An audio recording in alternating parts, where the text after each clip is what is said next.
Our administrator contract will increase by 2.5%. Custodial salaries will increase around 2%.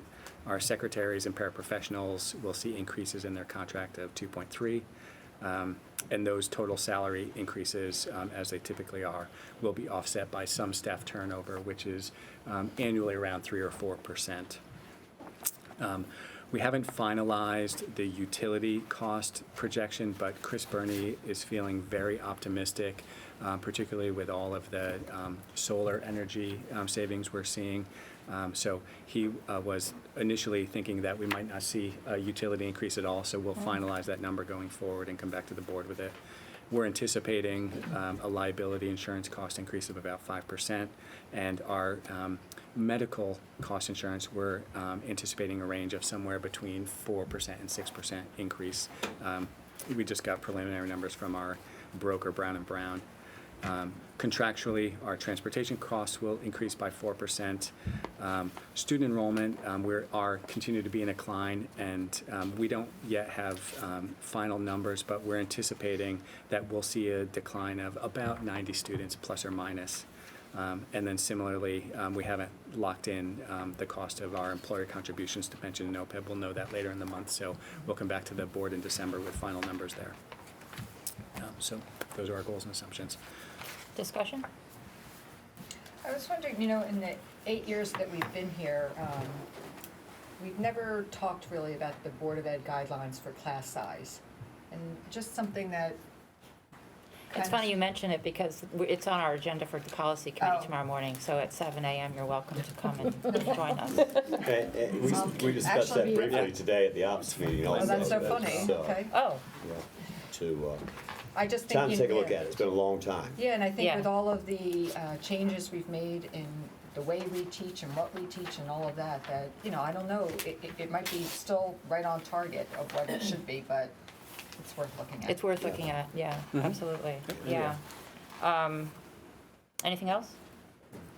I think it's great that the major priorities are included because I think, I like seeing the big blocks that are going to perhaps go into the budget before we actually see the budget. So, we can discuss the priorities before the money follows. Absolutely. So, right. Thank you for doing that. Okay, thank you. Anything, is that it? Okay, thank you. School climate update. Great, so we have Kim Zemo here someplace, who's going to take a few minutes and just update the board on her work.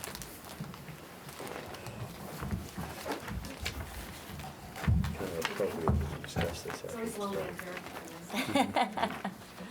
I just, first of all, thank you to the board for continuing to support this position and for Kevin for his ongoing support and the principals for always listening to my new ideas and being supportive of the work. So when I come up and just give updates, I like to think about the position in like 4 core areas.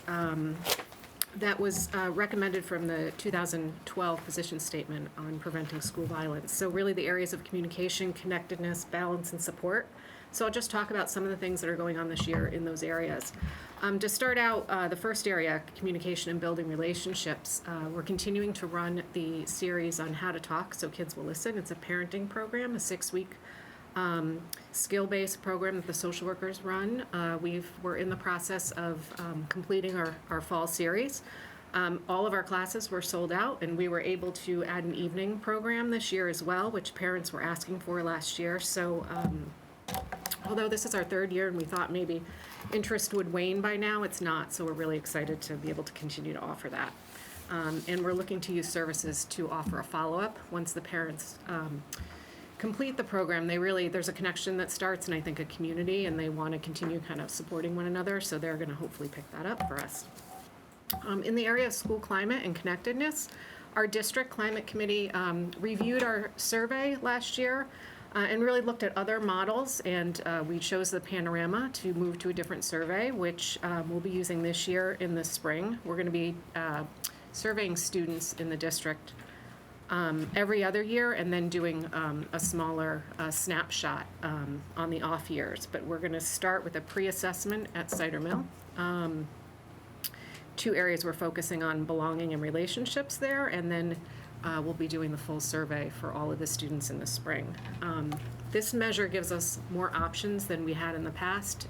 We're only using the school climate portion this year, but we have the ability to begin to assess students' social emotional learning and also look at kind of their classroom experiences. And there is a teacher and parent component as well. So we have a lot more flexibility with this tool, and I think we're going to be happy with it.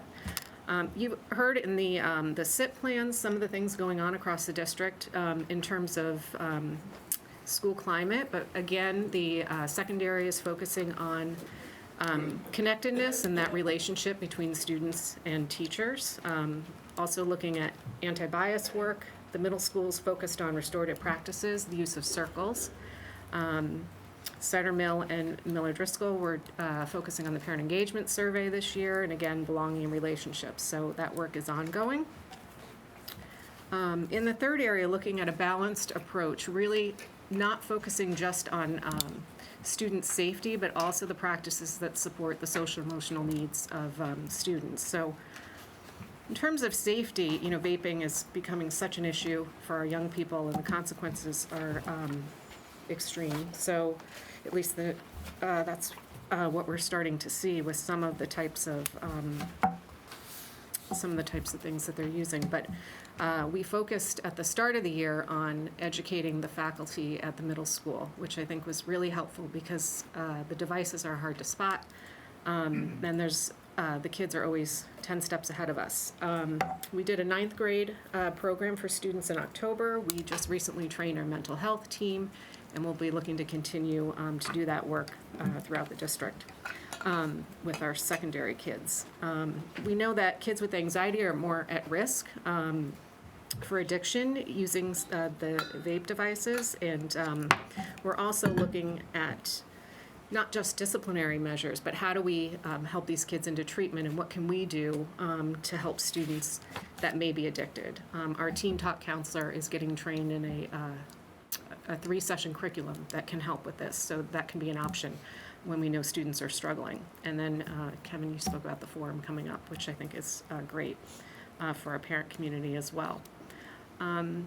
Also, in terms of safety, we recently had a team that went to a threat assessment conference, and although we are doing a lot of great work across the district, it was great to see that we have systems in place that are recommended. Our monitoring software, our anonymous reporting system, the focus on students having a trusted adult. We do have some work just in terms of our paperwork and protocol, so we're working on that as well. And then in terms of our practices that support the social emotional needs of students, this is our ruler work, the SEL work that we're doing, and that's being rolled out across the district for students. Right now, Cider Mill and Middlebrook,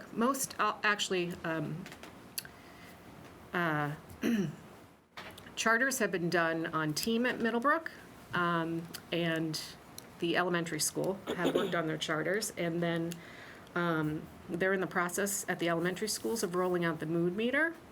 The high school has postponed some of the work into the second semester with the focus on the block schedule right now. And we're also going to be participating in a study with Yale that helps to measure students' emotion regulation skills. So we're excited that we'll be able to offer that to those who volunteer, students and parents.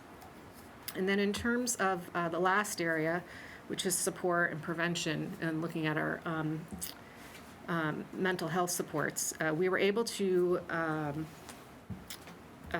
jump on board with the Department of Justice STOP grant, which mission is to reduce violence and suicide amongst the nation's schools. So we were able to access 3 programs, 2 that we're doing this year. It's Start With Hello and Signs of Suicide program. The Signs of Suicide program is an evidence-based program that we can bring to our students. Embedded, we already do some units in the health classes around depression and suicide, but this gives us a screening tool, a parent component, and a component for teachers.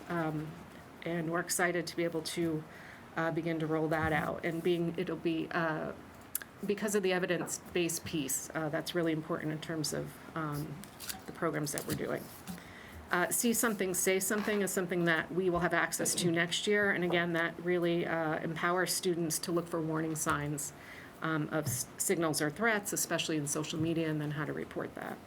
And then our SEL subcommittee is working on core instruction and intervention.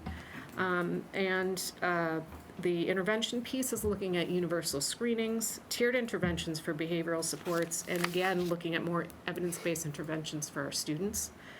While the core instruction is looking at curriculum and how we're going to begin to assess and measure our students' SEL skills. So, and that's it. I hope I tried to be quick. I hope I didn't Wow. talk too fast, but we have a lot of great stuff going on. Yeah, thank you.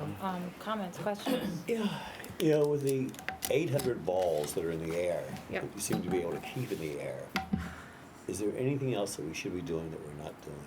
And do you need any resources that you don't have? I mean, and I can't help but think about California today. Yeah. You know, I mean, is there anything we're missing? Anything that we should be doing that we're not doing? You obviously, as you go through it's just the litany of programs and offerings that you're managing and running, and it's incredible. And we would think that we have all the bases covered. Do we? Well, I feel like we're in a much better place than we were, and we're Yeah, continuing no to move doubt. forward. I think we have Yeah. great staff, people that are really committed and dedicated to knowing and helping kids.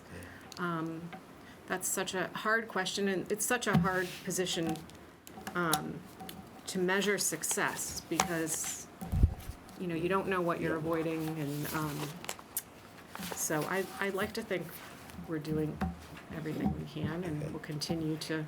Well, just, if you ever get the feeling that you're not, if there's something you need, don't hesitate Thanks. coming to us, Great. okay? And I mean that sincerely. Thanks. I mean, it's just too important, Agreed. okay? Yeah. And keep doing it. I mean, it's a lot on your plate. Anything else? What's the response to the anonymous, I don't remember what Tip you line. call it. Tip line, thank you. Good question. It's interesting. Kids get monthly email reminders, so we always see a little uptick when they're reminded of it. The middle school uses it a lot more than the high school. Thank you. But it's some things are minor, but we're finding out information we might not otherwise. So I'm really pleased that we have it in Good. place. Good. So, Good.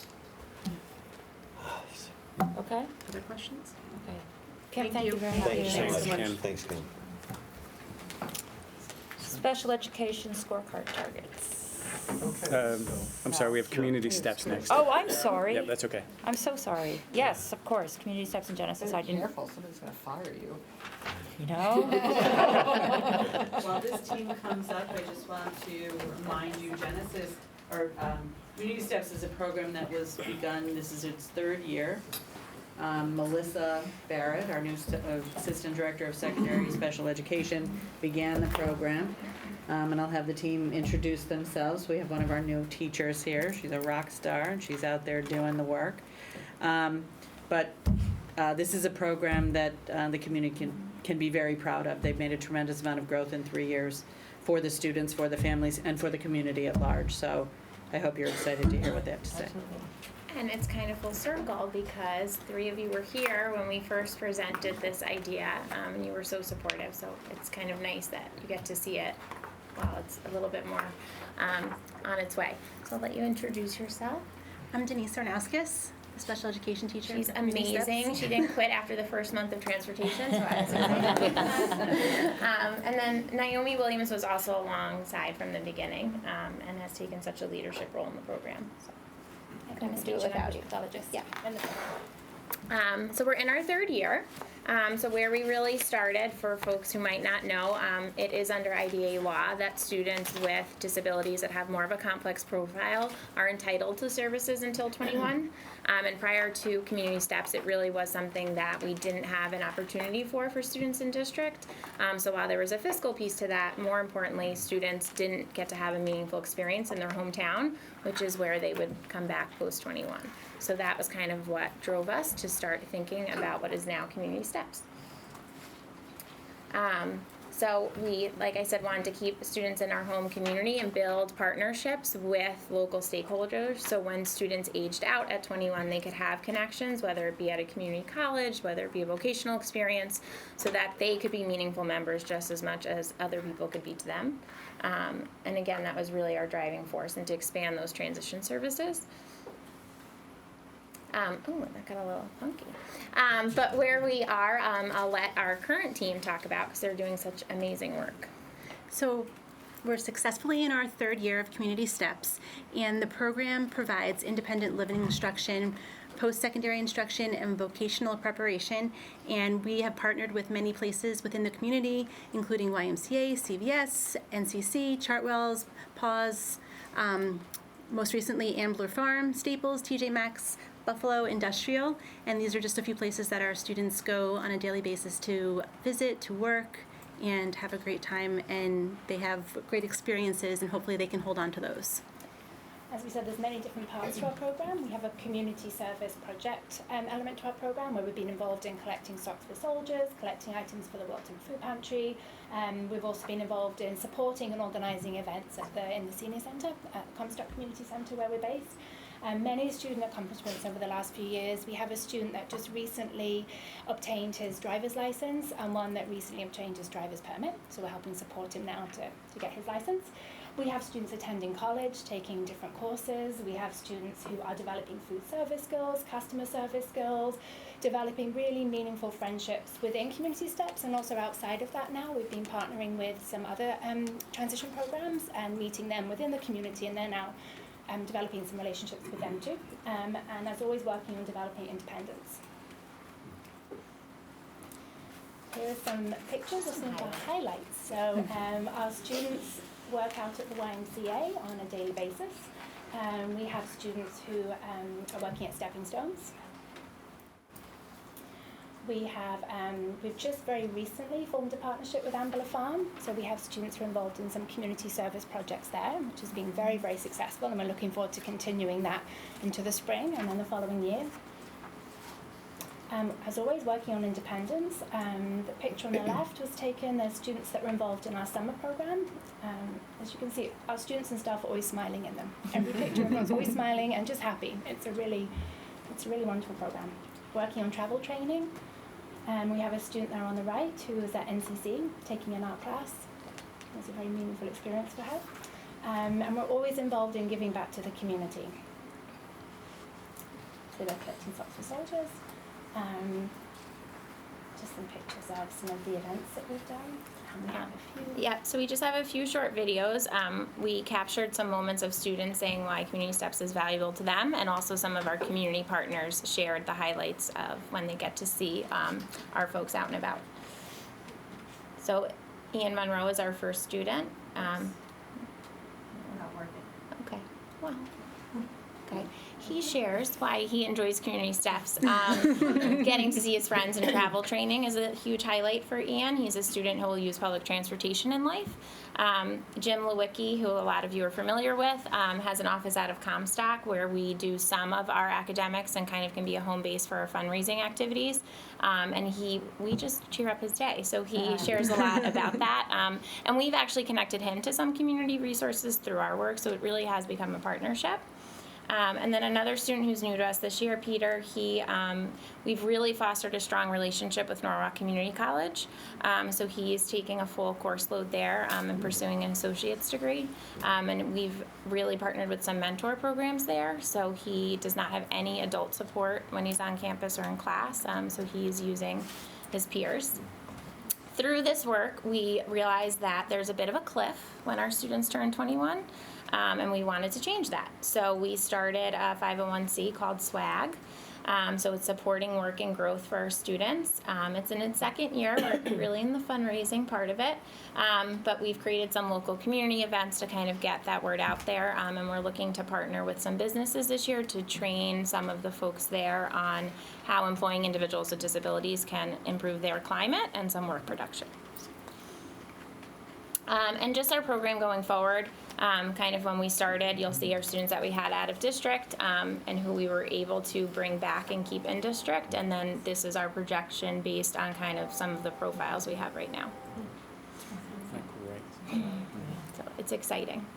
And moving forward, we really just want to continue growing those partnerships, expose students to the novelty of experiences that they wouldn't necessarily have, and really work with families to create those transition plans. And we've had a great opportunity, been so supported to have our staff go to professional development to backward chain some of this work.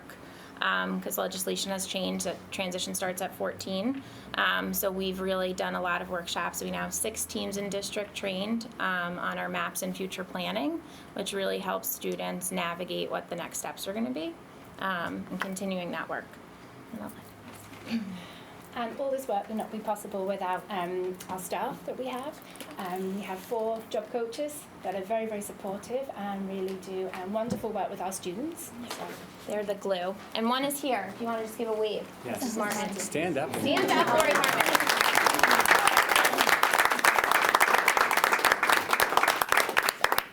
Thank you for all your continued support.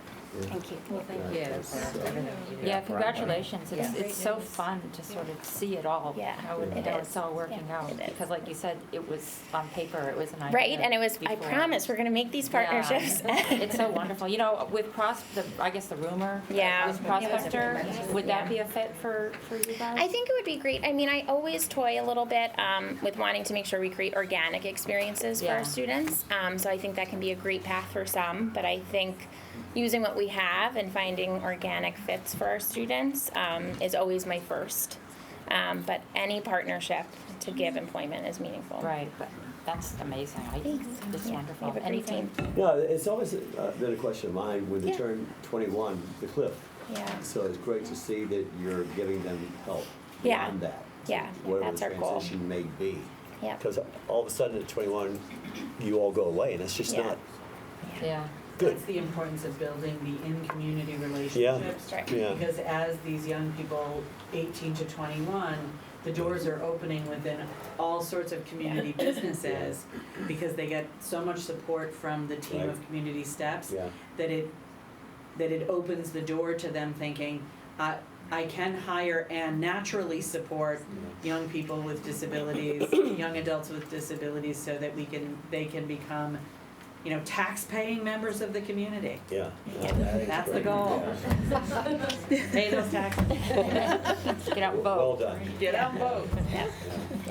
But I also remember, Melissa, when you first came to Teaching and Learning and presented this and talking about how important it was for the community, not just Yeah. employers or potential It's great teachers, for the but kids, people, but it- but it's for the people, everyone who lives in meaningful Wilton. for- yes. And so, these students are part of our community, and I Yeah. think the same thing is like Yeah. when they turn 21, they're still, Right, they're and still it's here. so nice to have them in town to Yeah. see them around. Thank you. They are joyful. And they are around. Yeah, Yeah. they're out and about. They're busy. Yeah. They're very busy. Yeah. Yeah. That's great. Thank you. Great work. Project Genesis. And now, this is, as you know, the Board of Finance, through the Charter Authority, funded our startup program. The students named it Genesis. And while these guys come up again, this is if you recall last spring, after the budget process was over, this kind of happened at the very 11th hour in terms of planning and moving forward. And so we went into, the first mode was to find the right team, and then was to take the dream and bring it into reality. And so I'm gonna have them introduce themselves, but this team is absolutely the right team. And they can share with you some of the early startup information and certainly answer any questions. But what they've done in the short time they've been together is nothing short of transformative, both for students and I think for, they've made what we had on paper a year ago. It is now far better than we ever dreamed. And so, please introduce yourselves and. Well, hello everyone, welcome. We are Genesis and we want to thank you for giving us an opportunity to tell you a little bit about the program tonight. This is my beautiful team right here. They can introduce themselves. I am Tom Koch, humanities teacher. I'm Brett Amaro, the STEM teacher. I'm Allison Harani, the social worker. Eileen Wheeler, special education. And we wore our swag. Did the students have similar We're swag? working on it. It's coming. So what is Genesis? So at its core, it's a 7 through 12 choice school where we engage in transdisciplinary project-based learning model. So when you see PBL in the presentation tonight, that stands for project-based learning. Over the summer, Eileen, Brett, and I received our training and national certificate to teach project-based learning curriculum through the Buck Institute. So it is really just a different way than a traditional model to approach the Common Core standards and with all of the rigor embedded with some flexibility for independent learning, driving questions. So what do we do? The rigor of our academics is balanced very nicely with opportunities for mindfulness, community meetings, DBT, which is dialectical behavioral therapy, group executive functioning classes, group lunch, and this has enabled the students to keep consistent with incredible attendance records, which we'll show you later on, and strong curricular performance. That was, oh, she skips fast. Oh, sorry. I was going, yes, you're good. We're not going, oh, there we are. So this is us outside of the garden, harvesting. Okay, you can go. So, how we assess our students. So, we just recently completed our first quarter performance assessment, and we had multiple rubrics done in two separate ways. One focused on the math and the science and your reading language arts in key areas of scientific observation, field notes, mathematics, computations based on their grade levels, written responses to reading passages. And then also we used the Buck Institute, the project-based learning model rubrics. There were 3 of them that covered their presentation skills, their audience awareness, research, and citations for research. The numbers you will see in just a moment we're really proud of, but there are a few students removed from it as we gather more data. We have a brand new student, we had a medical issue, and one student wasn't, one student is working on a very different path as a super senior for college credits. So we're working, although we have 11, we're showing you the numbers on 8. So here are our results. So 6 of the 8 students met or exceeded our Common Core standards, and broken down, 8 of 8 were at or above grade level for scientific observation, field note recording. 7 of 8 students reached their grade level mathematic computations and also doing some graphing journal work. And 7 of 8 students were at or above grade level in their written responses to reading using explicit evidence from the text at their respective grade levels. Those are some impressive numbers. Moving on, in terms of the results from the PBL unit, we are really proud that these are students that don't typically like performing in a public setting. We invited honored guests from the community and parents, and one student was absent, wasn't there that day. They did an amazing job. We were so proud of them. They had exceeded our expectations in terms of understanding the audience, the awareness of the audience, the control of language, eye contact, clarity. It was incredible. It was so worthy of celebration. I think the team could echo my sentiments. How did we get there? So we could flip to the next one. We learned from experts as a part of PBL, and in 2 short months, we've already had some incredible visitors, and we've gone to meet some incredible visitors, including Jeff Yates, who works for Trout Unlimited, and he helped our students understand about the Norwalk River Valley habitat restoration, which was also the birth of one of our students' photojournalism projects on the Christmas trees in the Norwalk River, which became a community celebration with Mr. Yates in town. Julia Hughes, the 2nd floor vault, which one day my students said they will allow Dr. Kevin Smith to come and visit, but you need a special pass to get there. And that is at the Wilton Library. Nick Foster, the Associate Curator and Museum Administrator at the Wilton Historical Society. Ron Piccone, veteran, United States Navy. We too celebrated our Veterans Day and learned quite a bit about the USS Constellation and all of the naval ships and all that he took part in.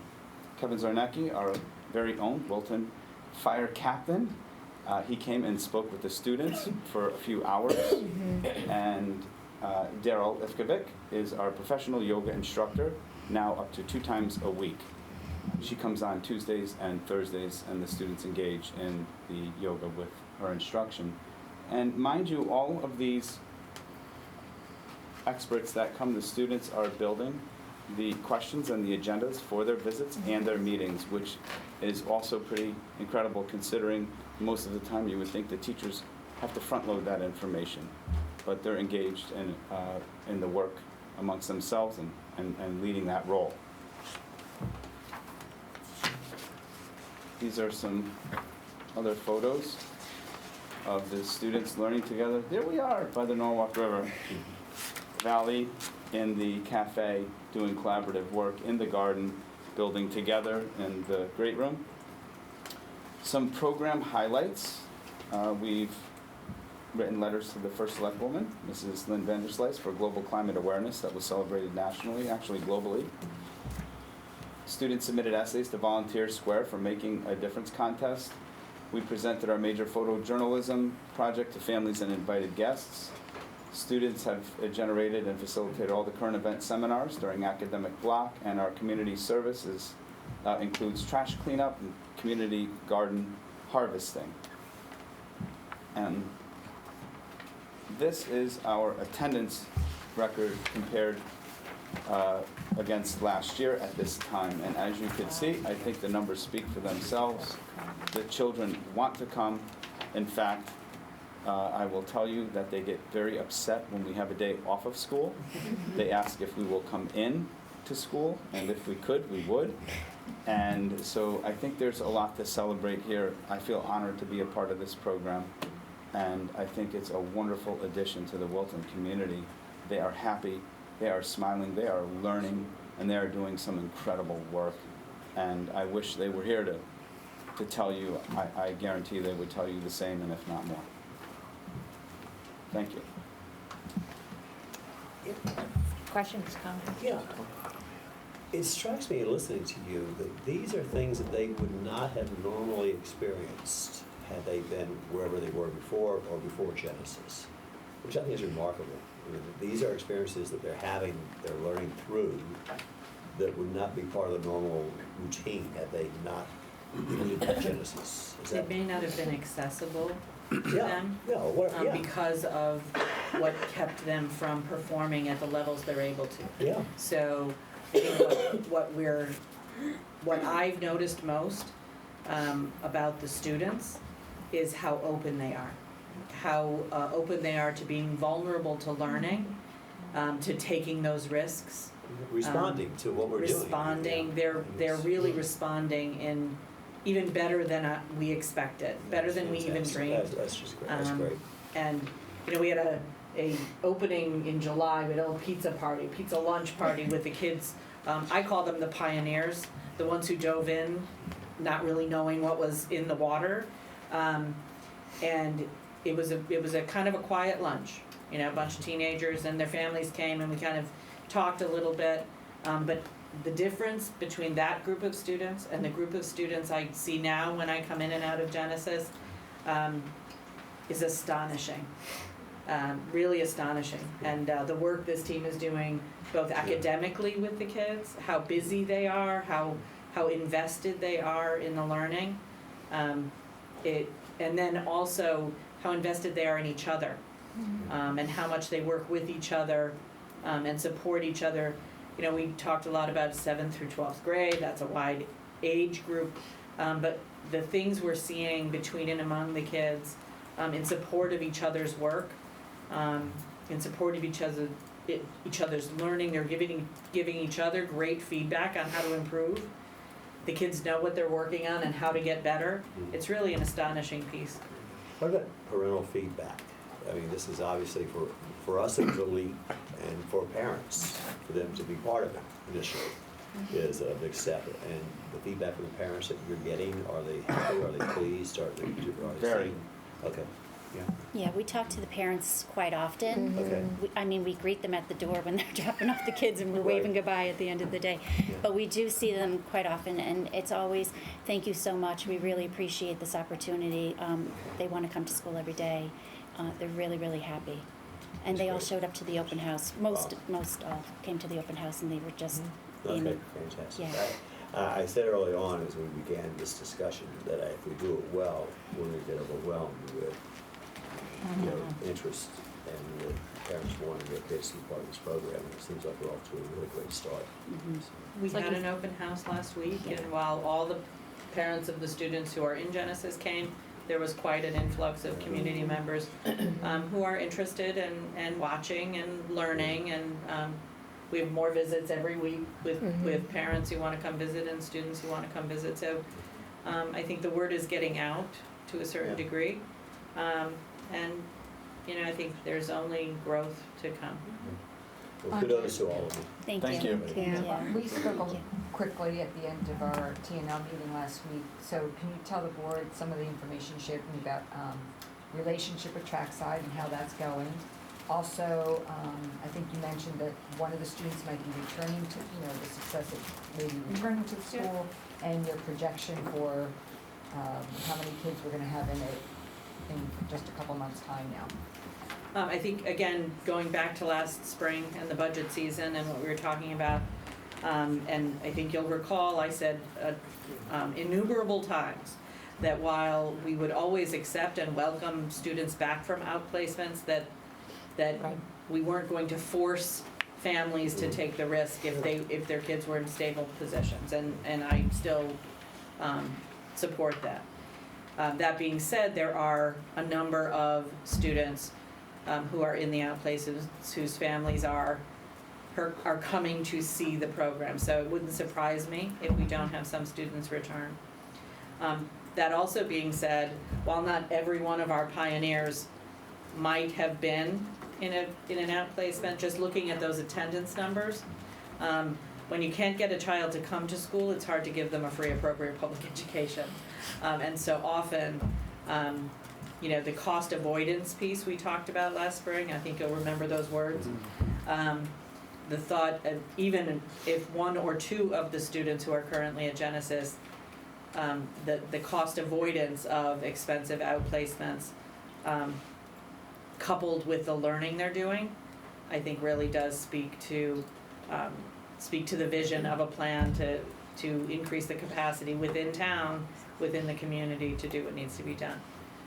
We have some students who are setting targets to go back to the high school, and they're working toward those targets. They've developed plans on what they need to know and be able to do differently. We have some who are settling in, are gonna be with us for a while they build those skills. And I think the more the students trust themselves, I think the more they'll take even greater risks into the larger school environments of Middlebrook or the high school. So I think the opportunities are tremendous. That's great. The other thing we did, we invited on election day, a whole troop of alternative school teachers from the area came together at Genesis, and they had kind of an alternative symposium with each other, talking about their programs, the work they were doing, and it was, I got a chance to pop over at lunchtime, and the energy of the group talking about their kids, their programs, and how they could collaborate and improve was really tremendous. Can we come in at any time? Absolutely. Anytime. Yep, please come. Yeah. You might get an ovation. You will. You get attendance and clap for people, It's the highlight of the day. It is, Yeah. it makes you feel really good, so Dr. if you get an Smith ovation. exits and comes back. I don't leave. It's like, I'll be back in a second. For the And record, if you do go, don't hesitate to ask the kids about what they're learning. Absolutely. Their responses to those questions it'll knock your socks off. for the record, if we played a football game at that meeting of the alternative symposium, Genesis would have won. Oh, yeah. Yeah, We would have beat every other surrounding district. all right. Thank you very much. Thank you so much. Thank you. Thank you. Thank you. Well done. Looks like we got the right. Special group. education's now. So I was so eager for that. That's exactly right. You want me to pick it up? Sure. You have the right team running the program. Yes. The eye test?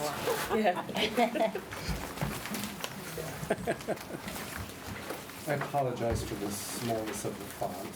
It's the only way we could print it out. Or you don't have Very it. small. Still smaller. We have bigger paper. I didn't steal that paper. This is great. So as you recall, when we were reviewing their standardized testing results, over the past couple of years, we've identified that our high needs population has not been growing at a rate that we're feeling they should be growing at. And so we decided to add metrics to our scorecard. And what we've now shared with you are the actual results and the targets that will be set for this school year. There are basically two different types of metrics that we added, at least at the three lower schools.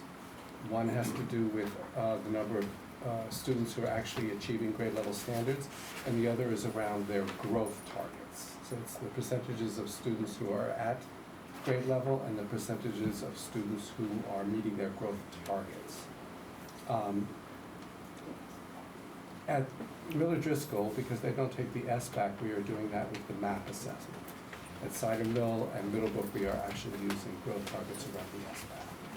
At the high school, we're using the SAT, and there are no growth metrics for the SAT. So for the high school, it's just the percentages of students who are at grade level. We used a traditional approach in setting these targets.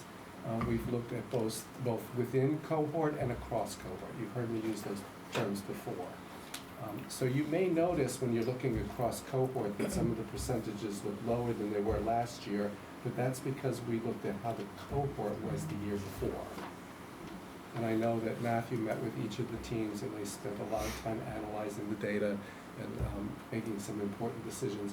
We do believe that we will eventually close the achievement gap, or at least that's what we're aiming for. But with these students, it's going to take several years to do so. But these targets that we've set are designed to put us on a path towards closing the achievement gap. Did you add anything? How many students are we talking about in total? It depends on the grade Right. level you're in. Yeah. So at Oh, yeah, kindergarten, yeah, first so- and second grade, you're talking about 8 or 9% of the population. When you get towards 6th and 7th grade, you could be talking upwards of 20% of the Really? population. Yeah. Okay. So it really depends on the grade level you're talking about. There are some cautionary moments that we'll need to talk about over time, which it's gonna challenge us to make sure you get the right information. Because this group of children, even though it might be the same cohort, students enter and students leave. So it's not always the same students, even cohort to cohort group. So we're gonna have to find ways to look at these numbers effectively, which is a challenge, but even with that challenge, I think it's worth us putting highlighting these numbers to try to close this achievement gap. Additionally, I think it's going to be important for everybody to remember, particularly the percentage numbers. When you're talking about numbers this small, one student can move the percentages up and down a tremendous amount. So if you're talking about 20 students at kindergarten, right, one student makes a huge leap of up and down. So we'll have to find ways to communicate this out effectively. And we're gonna need to find ways as we dig deep into the growth metrics that we are able to explain to parents and to the community about growth. Because it's a new way to look at this information. But I'm glad that we're highlighting it, we're Yes. putting it Yeah. out there, and we're gonna make a dent in this. Yeah, Andre, Matthew wanted to No, share a sorry. point. I also wanted to note, we're talking about high needs, so that's a little bit of a bigger umbrella. So it also encompasses students who are eligible for free and reduced lunch. And just like the special education population, that population changes, so it's a little bit of a moving target. So it's a little bit bigger sampling of students. We do a great job in this district of testing all of our students, so we really don't have a lot of students for whom this does not apply, so we will be targeting this one. The definition of high needs is students with disabilities, students receiving free and reduced lunch, and students for whom English is a second language. So that's how that group is defined. Do you break it down within those three categories? We're really looking at the whole cohort, but we do break it down in terms of looking at individual student data. We look at all of that as we do the data analysis and make plans for each student. But the number that you're looking at is high needs, all high needs. Got it. I mean, the other important distinction too is there are two growth numbers. One is just you made 100% of the target or not, it's a yes or no. And the other one is the percentage of your target that you make.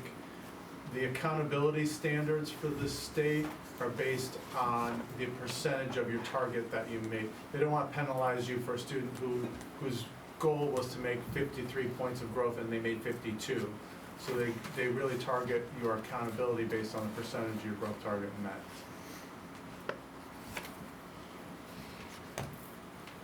Questions, comments? I guess I would need some follow-up to this, because I do have a lot of questions, so I don't want to do them all tonight. But one was to Chris's question, when you put high needs, free and reduced lunch, and students with disabilities, to me, those groups have different profiles. And then within students with disabilities, there's another wide range. You bet. And I remember you saying at a prior board meeting that the state defined the growth target as somewhere between where the student is and then a third of the way to making grade level. And you had some, discomfort with that. So rather than setting target, I mean, there's nothing wrong with that, but I'm also wondering if there is a way to more individualize it. And so as students set their own goals in the IEPs, if we included something around the standardized test result, and so they're all individually benchmarked, and then we could take a percentage of those that made the goals that we set, it might be another way of looking at it. And I'm not trying to get off the hook, but I'm also trying to realize that, a student need and a student need are apples and oranges sometimes. And that's where I think, this is our first stab at the metric, right? We wanted to show the flag and put it out there. But I think over time, it's not unlike when you first started looking at all the metrics. They refine over time as you get, as we get really comfortable with the data as it is and how to make progress and growth in it. So right now, the teams are out there looking at each individual student, making sure that the goals of their IEP are aligned to the core standards. So there's a lot of work underneath so that we can at least be assured that the instruction students are getting is really aligned to the standards they're being tested on. That still needs work.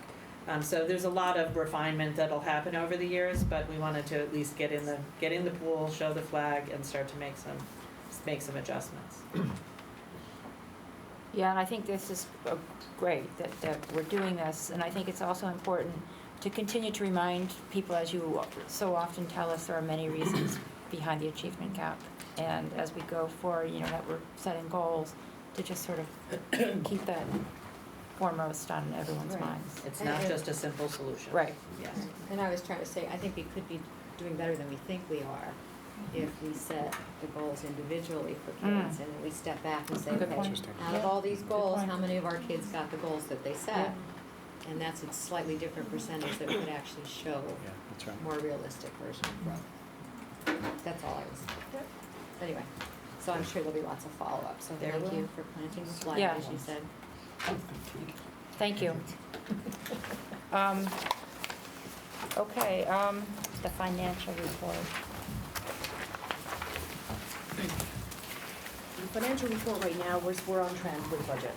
So there's nothing that is standing out, thankfully, that is of concern right now. We will have our OPEB and our pension numbers, which are the ones we don't know usually until a couple of months into the year, and it's always an estimate, but I believe they're gonna come on target.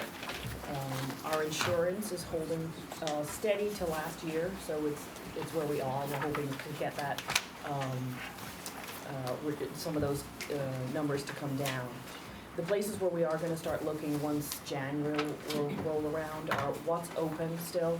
And when I say open, if you look on the far column, we have percentage of use to the expenditure side on a percentage base.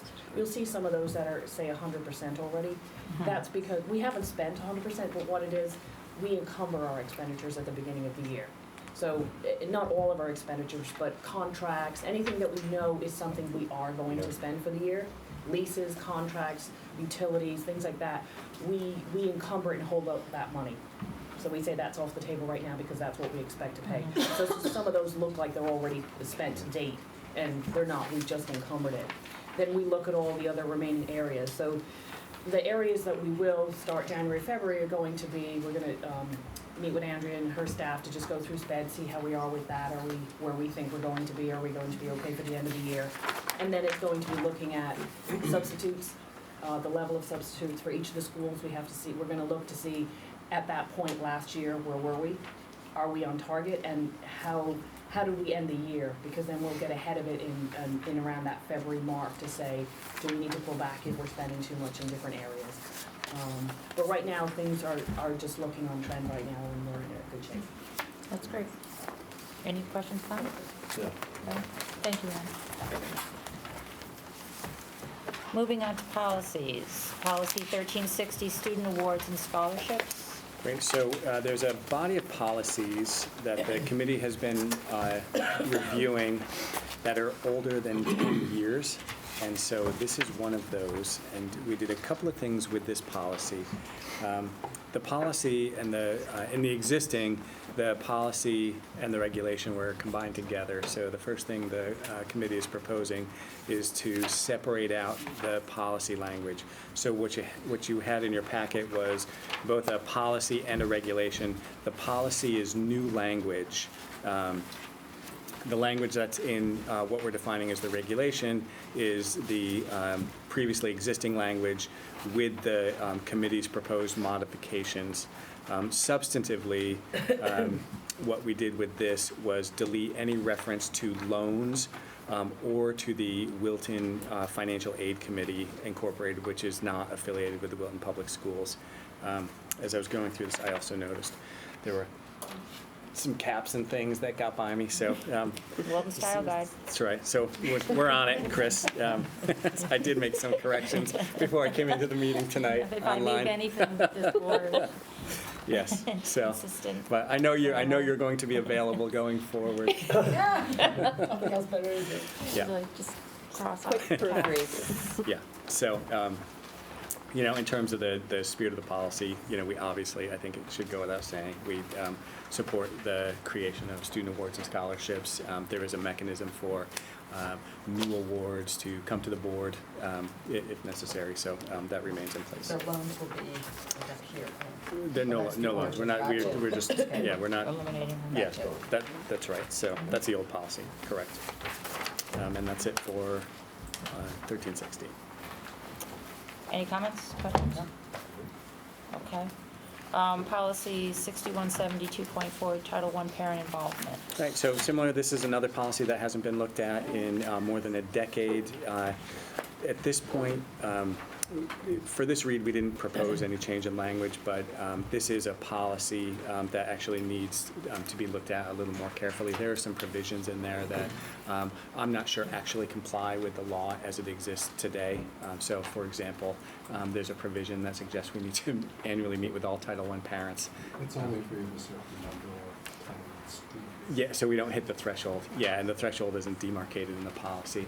The other piece, we do receive Title I funds because we do have a small percentage of students who are eligible. So consequently, under that law, we're required to publish a parent-student family compact. The regulation achieves that objective. But you'll see this one again because we're going to spend some additional time there. Educational goals. Right, so this is an important policy. Right. So the committee's proposal is to completely update this policy to reflect our currently adopted mission, vision, values, promises, and portrait of the graduate, as these reflect our educational goals. With respect to the regulation, the committee is proposing a draft regulation which contains our theories of action and long-term strategic objectives, the 4 instructional objectives and the 4 operational objectives. Which would then incorporate some of the things that have been redlined. Correct. Yeah, this was just very, it's just dated language. I think, spiritually, they're related, but the old goals don't really reflect what we're doing today in their entirety. Okay. And that makes sense, but there are things in the red line that you can't miss. You can't. Correct. Okay. All right. Sunscreen application. Sunscreen application. So, Had to get that one in. this, yes, right? Listen, we do it all at the policy committee. So Can we vote on this? you're the chair. You can do whatever you want. So this policy results from new mandated legislation this year. It is now a required policy which enables students under certain circumstances who are 6 years of age or older to self-apply sunscreen if they're going outside. Were they not allowed to before? No. Yeah, so we don't have a regulation drafted yet. We'll work with our nursing director, gonna be a Barbara tough one. Shum.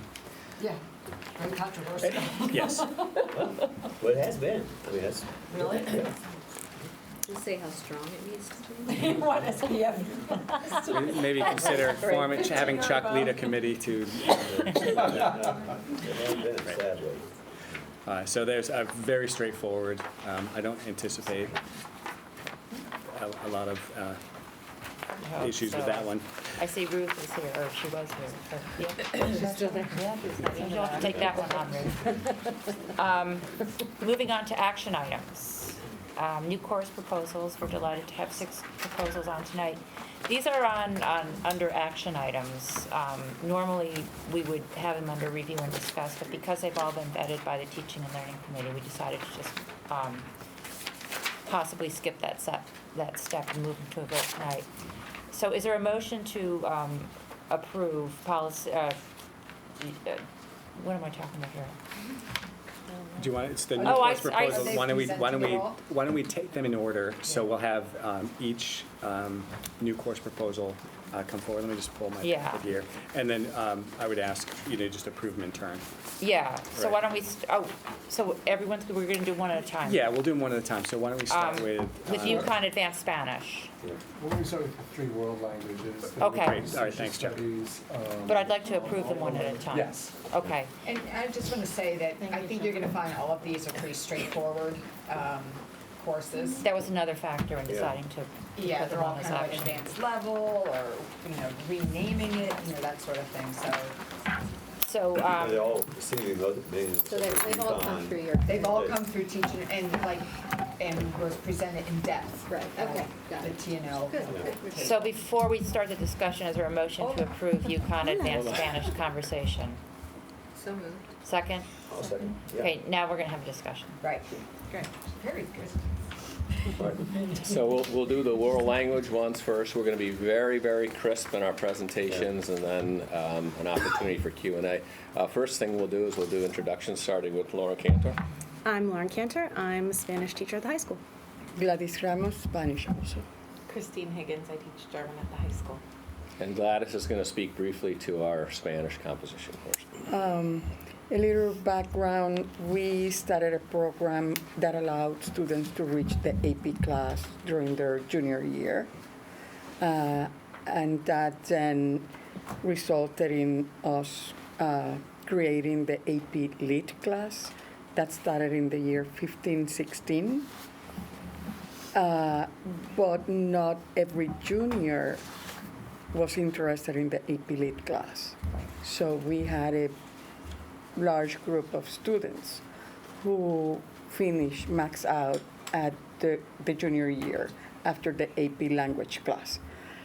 In the year 18-19, we started an ECE class that was a full year class, 1 semester composition, 1 semester conversation.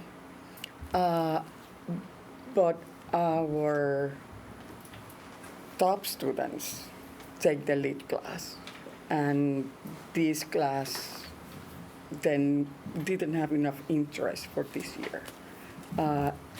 For that next cohort of students, it was more than what they expected.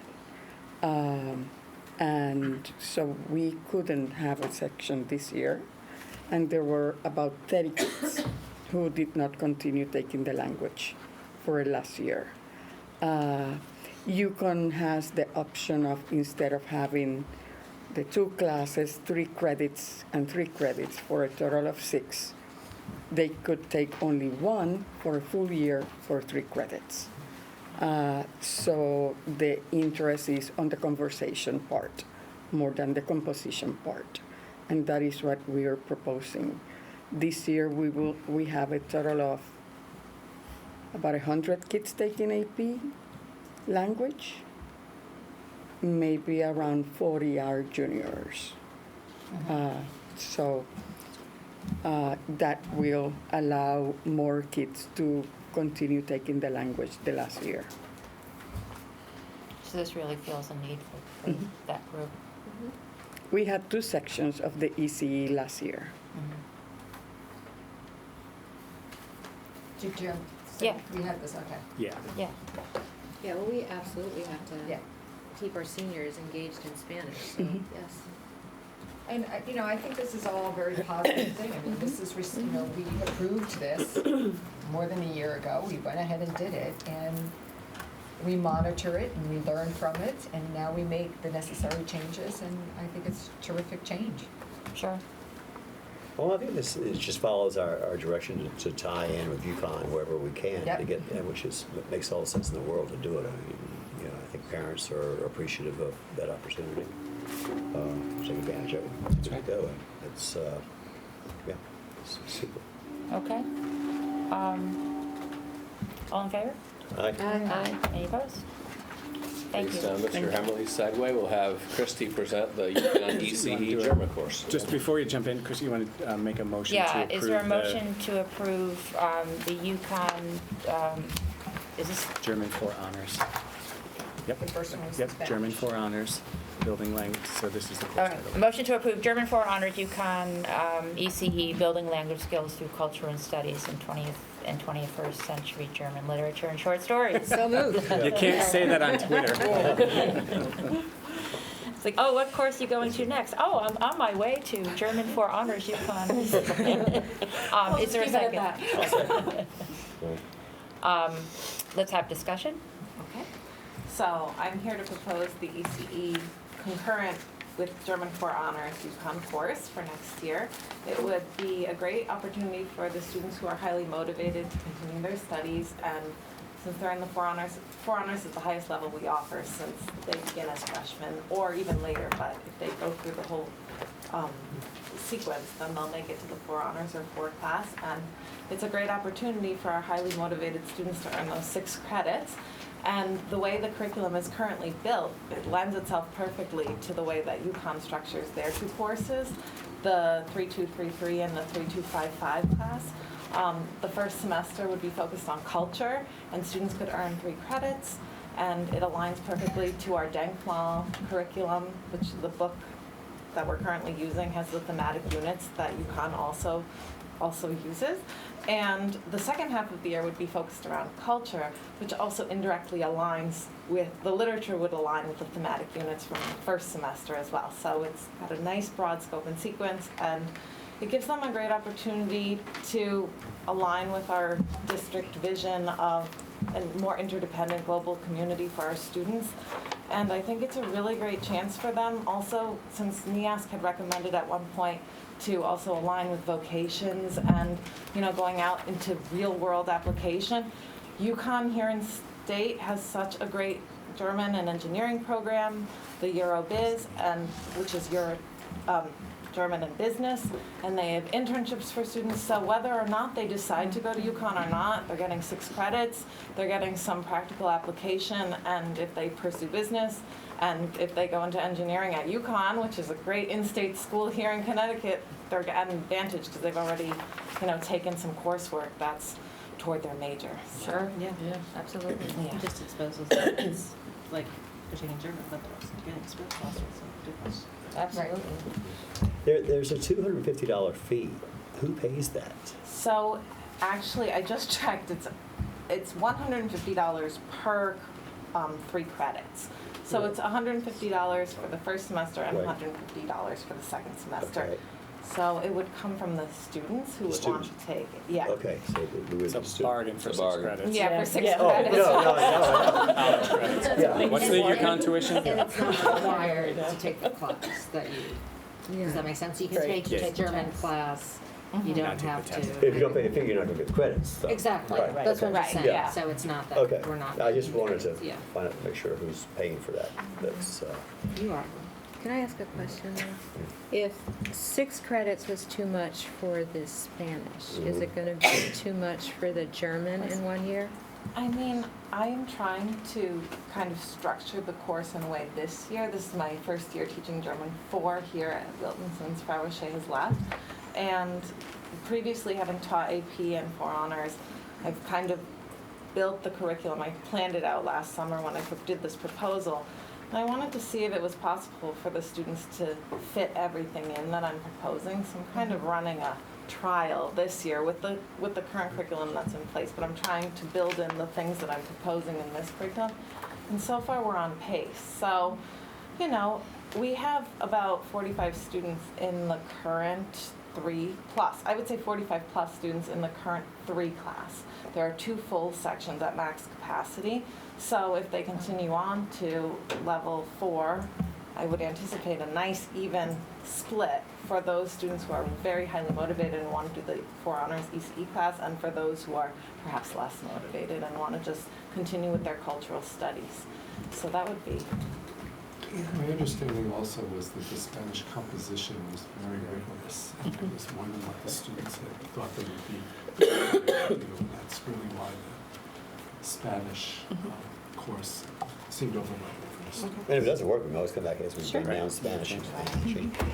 The other question I have, obviously with the focus here on German, and I've raised the question a number of times about sister schools.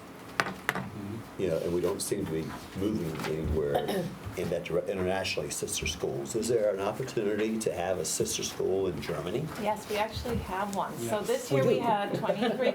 Yeah. Well, We have, well, Yukon has a sister state in Germany. It's Baden-Württemberg. And so Yukon aligns, the state of Connecticut actually is a sister state in Germany. It's the state of Baden-Württemberg where the headquarters of Mercedes is. Okay. And so I used to run an Überlingen exchange, and it's a 40-year exchange program. And so I brought it to Wilton for the last 2 years ago. They came for the first time as kind of a trial, and this year we actually had 4 students hosting for the first time in Wilton. And they came for 2 weeks from Überlingen am Bodensee. It's on Lake Constance. Are we going there? In the future, they went last year, so hopefully in 2 years we can Alternate back and yeah, forth every other alternate year. and have a reciprocal exchange. But being that it was just getting our toes wet Okay, again, fantastic. we There you go. yeah, so Yeah. it's Who a great knew? opportunity. Christine. Huh? Yeah. All right, fantastic. I mean, I think that's great. I've been asking about that for, we just, Check the box. We had the 4, and then we had all 23 of the other students who were here in the state, and all the teachers in our school for a couple of days too. It was a Yeah. great, rich experience for our students and for fantastic. the. Oh, that's great. Okay. It's wonderful. Okay, very good. All in favor? Aye. Any opposed? Done. Thank you for bringing that to us. Okay. Moving on to American Sign Language. Is there a motion to approve? So moved. Is there a second? I'll say- Okay, can we have a discussion about the American Sign Language? So why bring American Sign Language to Walton High School? We have 2 main reasons. As I'm sure you're aware, there's a new language requirement from the state of Connecticut that affects this year's freshmen, that they must all complete 1 year of world language study. Currently, over 90% of students here take a world language, and we haven't previously had a requirement because most universities and colleges like to see 3 to 4 years of a study, of a language study. But this new requirement led us to reflect on what we offer, and are we offering languages for all possible students. So we talked about it and we thought perhaps ASL could be a good option. What makes ASL unique is that it uses the hands, torso, and face to communicate. And as such, while it still has the features of language, they are learned and expressed very differently from spoken languages, or from written languages, and from spoken languages. So that gives students a unique opportunity to complete that requirement that they might not otherwise get. So that was the first main reason. The other one is we've received significant interest from students and from parents. At the 8th grade parents' night, multiple parents came up. We've had multiple students come up. We've even started an American Sign Language club here at the high school that's currently being piloted. So we acted on that interest. We created a survey. We put it forth to the students. That's on the last 2 pages of the 6141. So there was overwhelming interest and support for offering the class, and not only are students interested in taking it, but I believe it was 60% are interested in taking it in addition to their current language, not just in place of, and that would be on top of the students for whom this would be fulfilling their 1-year requirement outside of anything else. So we're aiming to start with level 1, ideally to grow it from there, up to levels 2, 3, and 4. And we've reached out to Greenwich. They have 2 full-time teachers for American Sign Language. I did research into the textbooks and came to the same conclusion that they did, which is Dawn Sign Press. They are an American Sign Language company. Their book is Signing Naturally. It's referenced in the proposal as well. As far as we know, we would be the only school in our DIRG to offer it. So we'd be pioneering that, which would be great. And I don't know if you know, but American Sign Language got its start in Connecticut at the American School for the Deaf in Hartford back in the early 1800s. So really, it's meant to stay here at home, be in Connecticut. So. Thanks. Discussion? No, I just have one quick question, and not about the assignment, but in the background comments here, it says for students wishing to enroll in a level 1 world language class, we offer Spanish, German, Latin, and ancient Greek. We don't offer level 1 French? It's offered every year, and as long as we have enough students to run it, we do. But in the past, since I've been here, We haven't run the first year French at the high school we haven't run the first year French at the high school for a while. Yeah. There hasn't been enough enrollment. We were combining levels 1 and 2 for quite a bit of time, and That didn't work. Well, we made it work, but even those enrollment numbers dipped. So we still have it offered in the middle schools, and we offer French. We have 1.8 sections, actually. Okay. But we don't have it starting at the high school the way German does, starting with 1, 2, 3, 4. Interesting. We're going to keep trying, though. Okay. Anything about the sign language? Just a question about staffing. My impression would be that it would require new staffing, which is not a criticism, but at all. But because if you say that 60% are going to take it in addition to another world language, and the other 40% are students perhaps who aren't taking a language, then it would seem to mean additional staffing. So is that fair? yes. Okay. It could require new staff. We put in the budget for now. Scott contacted me about books. I said, let's put in for 2 sections right now, and then we'll have to see, just like you're saying, how many students double up, how many students choose it as an additional language. So it could require additional FTE or some very creative work with our current FTE. Okay. And that's not a criticism. Yeah. Because my next question is, are these teachers available? It's an issue that is very much on our radar screen. We're already networking to try to, find out who may be available, including among parents, current parents, and Andrea. I don't want to say it's a concern, but it's something that we're really wondering about. It can be challenging to find a certified person. However, we have a teacher at the net. We currently have a part-time teacher of the hearing impaired who is certified to teach an ASL class, should things, we're not starting from 0. Yeah. Well, I just worry about kids registering and then whoops. Understood. Yeah. Unless there's a backup plan. Okay. Yeah. All in favor? Aye. Any opposed? Great, that's approved. It's a wonderful course. So thank you. Thank you very much. Thank you. Chuck Honor Civics. Thank you. Thank you. Dave? So motion to approve Honor Civics. Maria? Next up is a motion to approve Honor Civics in So the moved. Contemporary World. Is there a second? Second. Okay, so discussion.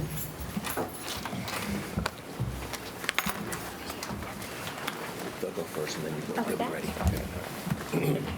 So there, when we get to the video. So brief introductions, and then David will present and Marie will present our honors social studies courses. David and Marie, introduce yourselves, and then Maria. I'm Dave Willock, instructional leader for social studies at the high school. Marie Aspinwall, social studies teacher. So we base. And Maria Naeem. Maria Naeem for video production. Michael needs no introduction. Jay is here with us every Thursday. If you want an official introduction, though, I'm Michael Casera. I'm a current senior here at Wilton High School, and I've been a student leader of the Wilton Educational TV program since my sophomore year. And my name is Jake Arnowitz. I'm a junior at Wilton High School, and I also participated in the Wilton Educational TV program. Okay, David and Maria. Well, thank you for the opportunity to present to you tonight. I think we have three main reasons why we want to present Honors Civics in the Contemporary World to you. Number one, we think it's going to broaden student choice. We think it's going to allow students the opportunity to challenge themselves. And we think it's going to bring us in line with other schools in our DERG and indeed within our own academic core areas here at the high school. As far as student choice is concerned, right now, students coming out of humanities have two options. They can take AP European History, or they can take our standard Civics in the Contemporary World class. So this is going to provide another opportunity for those students. Our freshmen who are taking World History right now have only one option, and that's Civics in the Contemporary World. So this is going to give an opportunity for those students who want to challenge themselves that chance to really soar. So we think it will help students improve their ability to perform at higher level classes down the road in AP classes. We anticipate that this might help alleviate some of the overrides that we have trying to get into AP classes in our department. As far as the DERG is concerned, Darien, Ridgefield, Staples, Weston, they all offer honors classes in addition to AP and social studies. And in our own Wilton High School, we're the only core academic department that does not offer honors classes in addition to AP. What will the class look like? We haven't written the curriculum yet, but we do anticipate it's going to have an increased level of depth, complexity, higher level readings, less scaffolding. We're really looking for those highly motivated, hard-charging students. And we really are hoping for your support tonight, so we welcome any questions. So we don't have an honors world? We have humanities, which is a co-taught class with the English department. Yeah, but it's not an honors world history class. Correct. Interesting. Anything else?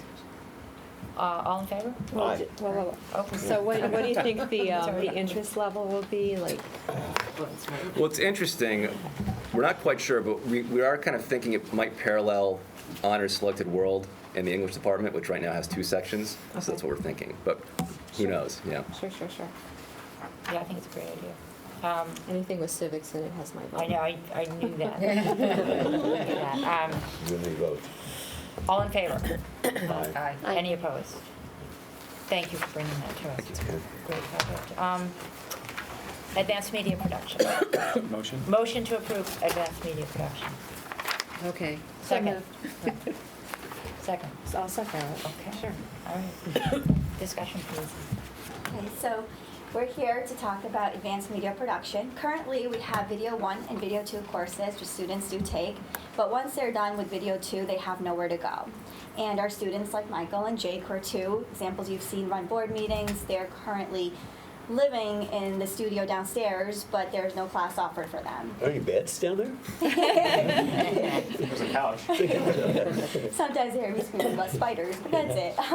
But last year we worked on projects that we worked with Wilton Library and different community projects like the Holocaust documentary, and it was all done before school, during our lunches, after school, reaching out, and really trying to provide an opportunity for these students to succeed and excel in their skills that they currently have, but no opportunity to really express them anywhere.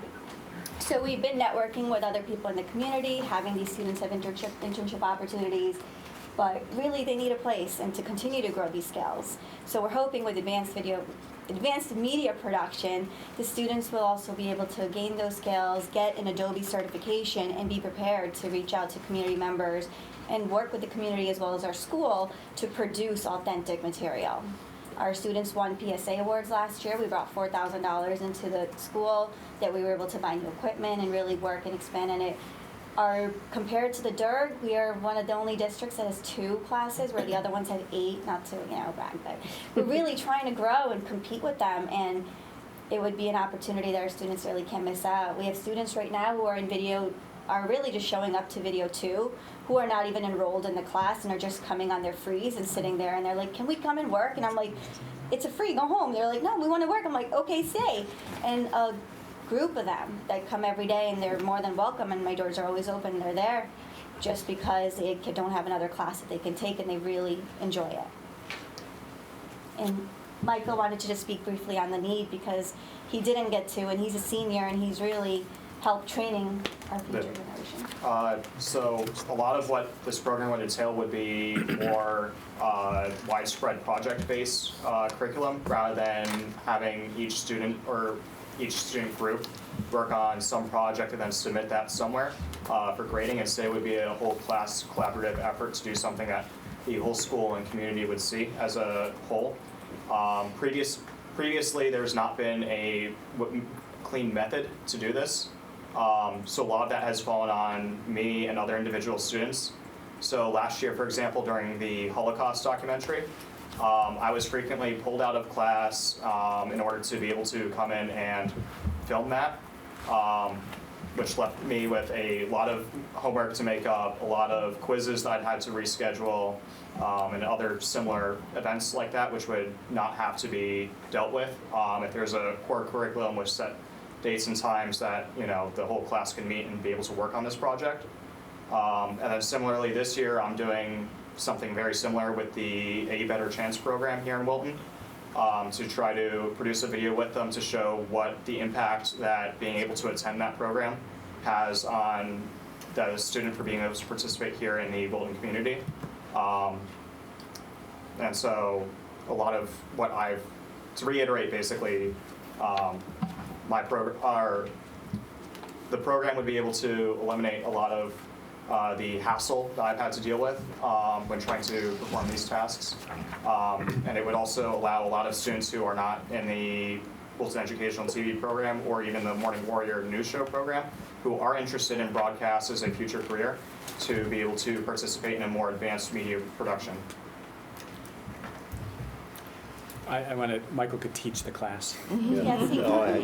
Yeah. Jake is, I think. Yeah, I've watched him work. I know. Yeah. I would just want to, it's a necessary program. We're growing. It's a niche opportunity for this school. I've had the pleasure of working with this group and students before them as they have built the program. And one of the benefits of their work is we have the best produced board meetings in the state of Connecticut. You don't see 3 camera shoots at other board meetings. I want to give a plug to Jake. He facilitated a recent video production project in service to veterans in Veterans Day, and he invited staff and students to come and participate. He set up 4 questions, and it was really to highlight the gifts and the lessons that veterans provide to all of us.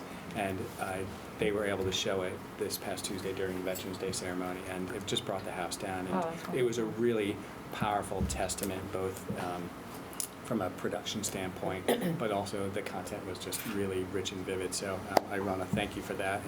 And he was here because he had to meet me at like 7 o'clock because that was the only time I could participate. So he's been, 7 in the morning, 7 at night, whenever catch can to get people on tape. And then I can't imagine the hours editing. So, well done.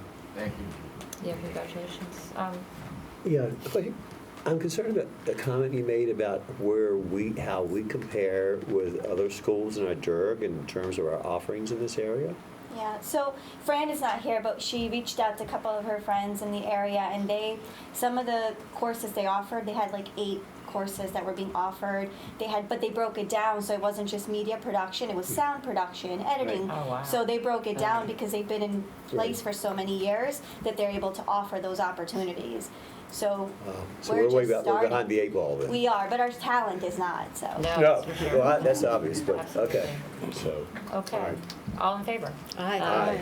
Okay, thank you. That's approved. Thank you. unfortunately, you will not be the beneficiary I of this. know. So we know where he is. Okay. Well done. Pre-algebra next? A motion to approve pre-algebra. So moved. Second? Ready?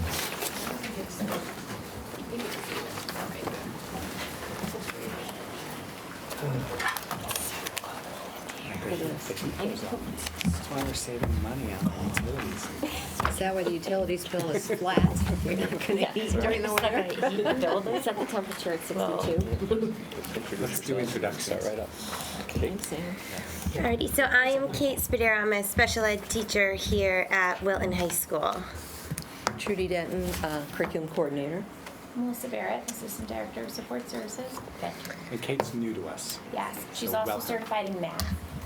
Special ed and math. For the unicorn.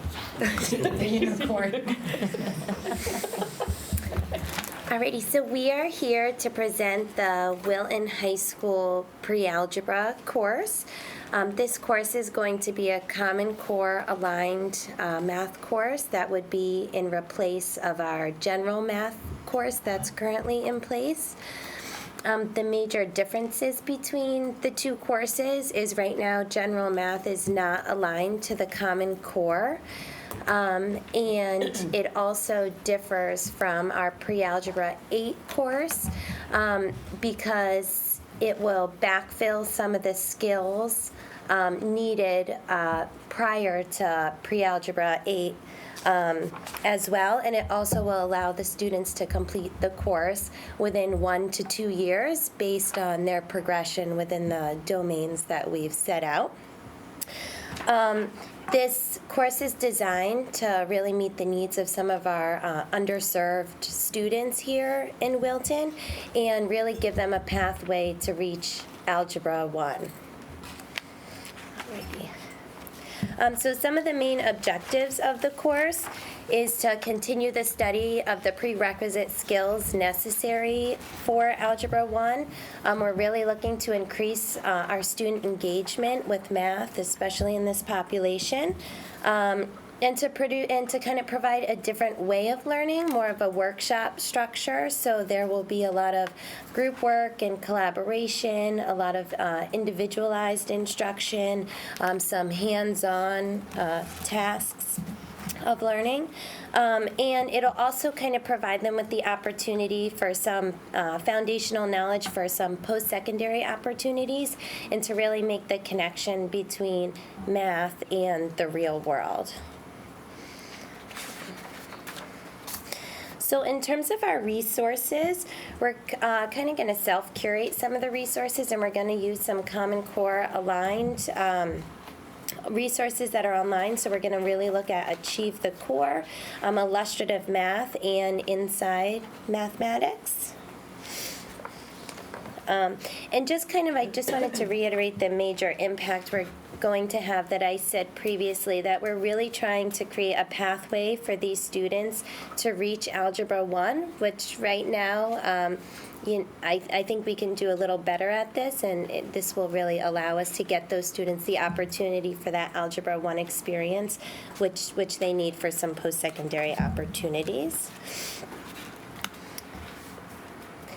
In terms of measuring our outcomes and how we're meeting the students' needs, we plan to use the MAPS testing, which we did this year with our general math course, and it provided some great insight to some of the needs that our students have and kind of where we can, how we can better serve them in the course this year. So we would plan to use that if this course is approved as well. And our goal is to develop the course over the summer and implement it next fall. Questions, comments? Yeah, I'm confused. Pre-algebra in 8th grade, we do. And now we're saying we're going to do another pre-algebra course. So the students, yeah, I can speak to that a little bit. So our students who are accessing pre-algebra in 8th grade are not the students that would be taking this course. So we currently have a large number of students accessing Math Lab in 8th grade, which is not linked to pre-algebra standards. So this course is really more on a trajectory for students who are currently in 8th grade, not in a pre-algebra course. Is this course identical to pre-algebra 8? The content is identical. The time frame with which students progress through the course may not be 1 year. Some Okay. students may require more than 1 year to get through the course. Okay. All right, that's why I was confused. Yeah. As I read this, oh, wait a minute, we're just replicating, Yeah. we're just a year, but these students are all a year behind. Yeah. Okay. This is about closing the achievement gap. Yeah, okay. This is a strategy to take students who have, where the gap is quite significant, and close that achievement gap. Okay, that makes sense. And so, we can throw them into Algebra 1, Oh, no. but the chances of them mastering those No. standards is very low. So our task is to get them ready and close that gap.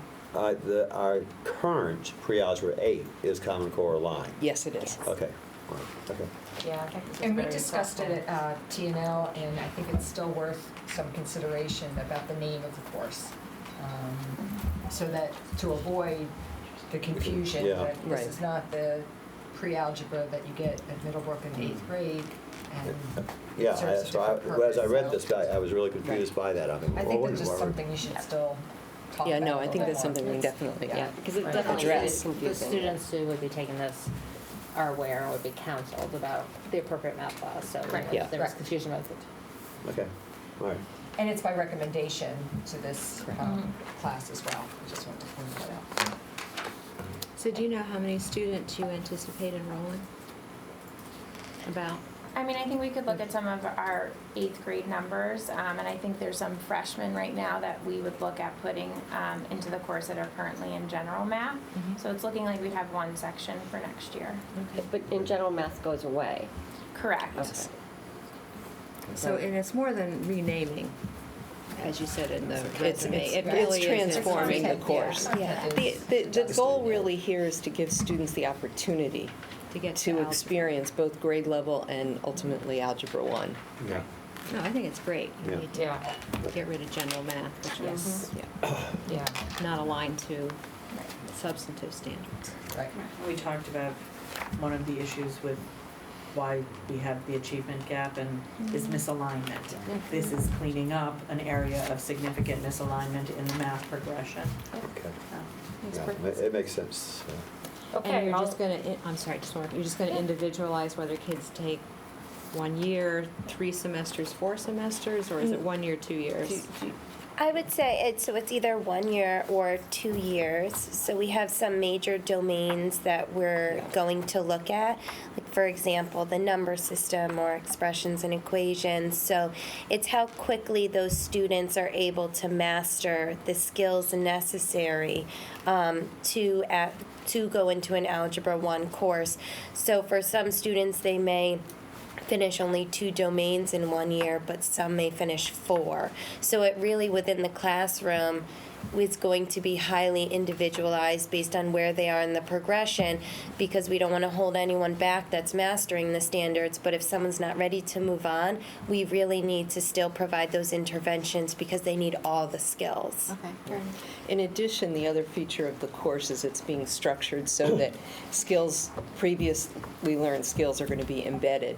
So we start with the number system, number operations, and then we'll go to geometry. You have the opportunity to practice operation skills in geometry, and then geometry provides the context for doing some of the expressions and equations work and so on. Okay, all in favor? Aye. Great, that's approved. Thank you. Thank you. Okay, moving on to policy. Policy 1327, resale of goods and services by students. Is there a motion to approve? So moved. Is there a second? Is there any further discussion? All in favor? Aye. Any opposed? Okay, that's approved. Policy 6141.21, religion in the schools. Is there a motion to approve? So moved. Is there a second? Second. Is there any further discussion? All in favor? Aye. Any opposed? I think it was well written. I think it really, it took some effort, Great, but I think it really. thank you. We spent a lot of time on that. Yeah, you can tell, but I think it's really, it covers the Thank you. subject as well as it Thank could. you for saying that. Yeah, no, it does. There's obviously a lot of work going into it. Policy 1312, public complaints. Is there a motion to approve? So moved. Second? Second. Is there any further discussion? All in favor? Aye. Any opposed? That's approved. Policy 1316.2, civility. Is there a motion to approve? So moved. Is there a second? Second. Is there any further discussion? All in favor? Aye. Any opposed? Great, that's approved. Building and district action plans. Is there a motion to approve? So moved. We spent a lot of time on this. Is there a second? Second. Is there any additional discussion? All in favor? Aye. Any opposed? Great, that's approved. Thank you for all that work on that, principals. Discuss and approve the WASA contract. That's our superintendent's contract. Is there a motion to approve? It's the administrator's contract. Administrator. What did I say? Superintendent. Well, We should have a union of superintendents. I'm sorry. Says you excuse me. coming off the board. That's what last act.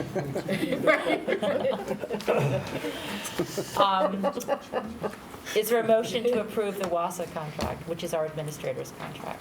So moved. Is there a second? I'll second. Is there a discussion?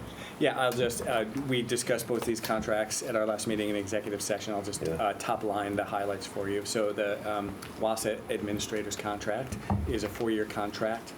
There are some minor language changes proposed by the group to include some grievance language that limits who can represent them in grievance hearings. The contract was really kind of focused on the economics. So we're maintaining the high deductible health plan. The deductibles will remain at the current levels, which are $2,000, $4,000. The premium shares, that's the amount that the administrators contribute to the health plan, will increase a point annually over the life of the contract. So that'll be 19% in the first year, 20% in the second year, 21%, and then ultimately 22% premium share in the fourth year. The salary increases are 2.5% in the first year, 2.5% in the second year, and then 2.6% in the third and fourth years of the contract. We also made slight increases to their annuity of $500 and slightly altered their dental and vision plan, so they'll receive up to $1,000 annually in reimbursement. That's an excellent contract. All in favor? Aye. Aye. Any opposed? I'm going to abstain, though, Okay. just because I wasn't involved. You don't have to. Okay. Discuss and approved WEA contract, which is our teacher contract. Is there a motion to approve? So moved. Is there a second? Second. Do you want to speak to Yeah, that? so just kind of running the same themes here. This contract is a 3-year contract. There also, the board won some language changes. For example, now a doctor's note is required after 3 consecutive absences or with prior written warning of sick leave abuse. Teachers also have to provide reasons for personal business leave after May 15th. That was important as we have been monitoring our absence trends, and what we observed was May and June very high absence months, and so we're just trying to mitigate against that because we have such issues with substitute teachers, shortages in those months. The critical family illness provision was expanded to allow for leave of close family friends. There are 2 committees that are resulting as a result of this negotiation for issue exploration. One is around the proposed issue of early retirement, and then the second is around special education caseloads. In terms of the economics, similarly, we're maintaining the high deductible health plan. The deductible remains at the currently imposed levels, which is $2,250, $4,500 for a family. And then their premium share increases are as follows: 18.5% in the first year, 19% in the second, 19.5% in the third year. In terms of salary, the salary is in 2 parts. One part is for teachers who are at the max, which currently represents about 67% of our teachers, and then the next part's in for those who are below the max, people who are in the steps. In year 1, it's 1.5% increase for teachers at max, 1% for those below. The total cost of the contract in year 1 is 2.92%. In the second year, there's a 1.6% salary increase for teachers at max, a 1% for those who are in the steps, the total cost of the contract in year 2 is 2.88%. And then in the third year of the contract, the salary increase for teachers at max is 1.6%, and those in the steps, it's 1%. The total cost of the contract in year 3 is 2.87%. The projected 3-year cost is 8.67%. And just, Glenn had asked me, just to pull the comparable settlements, and this is a very favorable contract for the board compared to other districts across the state, and including districts that have settled here in Fairfield County. So the board did very well with this contract. The stipend increases, they follow the salary increases, so 1.5, 1.6, 1.6. Okay. All in favor? Aye. Any opposed? Great, that is I'm approved. abstaining from this too. Okay.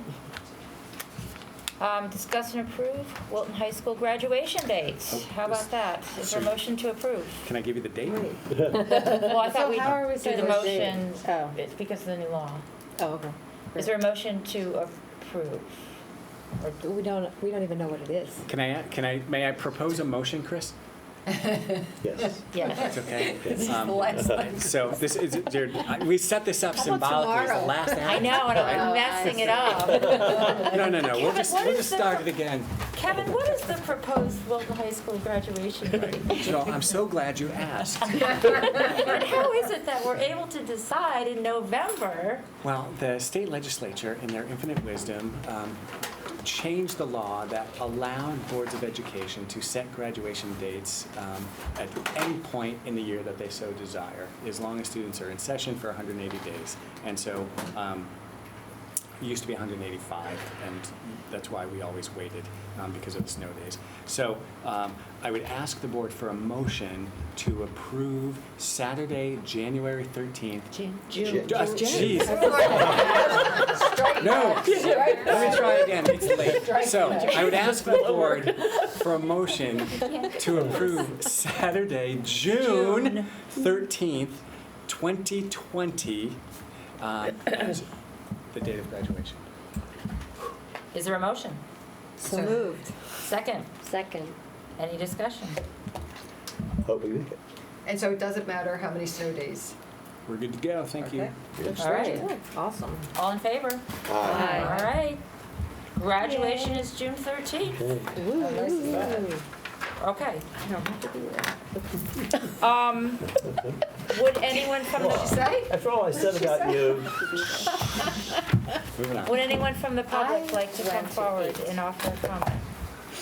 Seeing no one, the next meeting will be on December 5th, which is the organizational meeting for the next board, and good luck and congratulations to Ruth Lucas, who's sitting in the back, and Jen Lawler and Maggie Schmuck.